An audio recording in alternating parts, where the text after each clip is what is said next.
אבי יומן, סגן וממלא מקום ראש עיריית חיפה.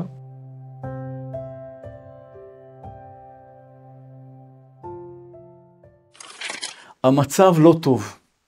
אני שם את הדברים על השולחן, המצב לא טוב. יש מקום לשיפורים במציאות היום, וצר לי, ואני אומר את זה בכאב לב רב, אבל תושבי חיפה והמטרופולין חולים יותר מכל תושב אחר במדינת ישראל, וזה לא מגיע לנו.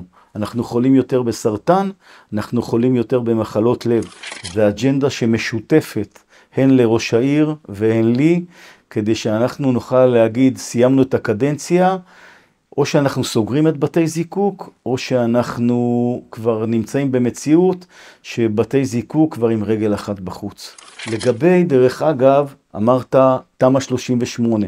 לא רק אנחנו טענו כבר שנים רבות שתמ"א 38 היא לא טובה לעיר וצריך לשנות את זה. היום הממשלה מבינה שתמ"א 38 היא רעה והיא סגרה אותה. תמ"א 38 היא גם לא כלכלית לעיר. בגלל העיקרון שהתמ"א מייצר מעט מאוד היטלי השבחה לעיר, זה אומר שזה הופך את העיר לגרעונית. וככל שאתה מרחיב את התמ"אות, עוד פרויקט תמ"א ועוד פרויקט תמ"א ועוד פרויקט תמ"א, ולכל פרויקט אתה צריך לספק פינוי זבל וחינוך ותשתיות וביוב וכדומה, פתאום אתה רואה שיש לך מחסור בעיר מפני שאין לך היטלי השבחה, וזה רע לעיר. אז זה לא סתם שאנחנו מתנגדים לתמ"א. יש כאלה שאומרים אנחנו מתנגדים לקדמה, לא. אנחנו בעד פיתוח נכון של עיר. אלה שאומרים את זה, זה אותם, איך אומרים, יזמים שמסתכלים על חלקת האלוהים הקטנה שלהם, ולא על טובת העיר במכלול הרחב של המילה.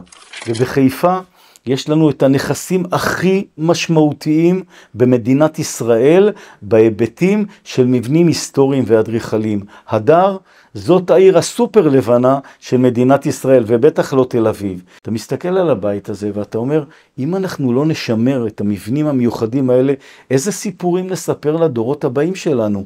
על תקופת הטמפלרים, על התקופה הזאת שהגיע הקיסר למושבה הגרמנית, ובנינו בשבילו איזשהו רציף כדי שהוא יוכל.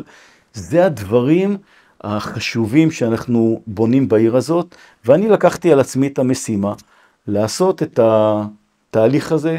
תראה, יש כמה נקודות אור. נקודת אור אחת, אנחנו מתחילים לייצר תרבות בעיר. אנחנו רואים שהמערך של התרבות בעיר, שהושבת על ידי קליש במשך 5 שנים כמעט, מתחיל להיפתח ולייצר מחדש פעילויות. אם זה מצד אחד בפירמידה, ואם זה בחברת המוזיאונים, ואם זה בפעילות של הצגות, אבל אחת האהבות הגדולות שלי זה לאכול חומוס טוב בחומוסיות השונות בעיר, ואני מבלה מפעם לפעם במסעדה כזאת או במסעדה אחרת. אני חושב שזה חלק מאוד טוב, ואני אגיד עוד משהו, גם הרבה פעמים פלאפל טוב, זה גם משהו שאני מאוד מחובר אליו.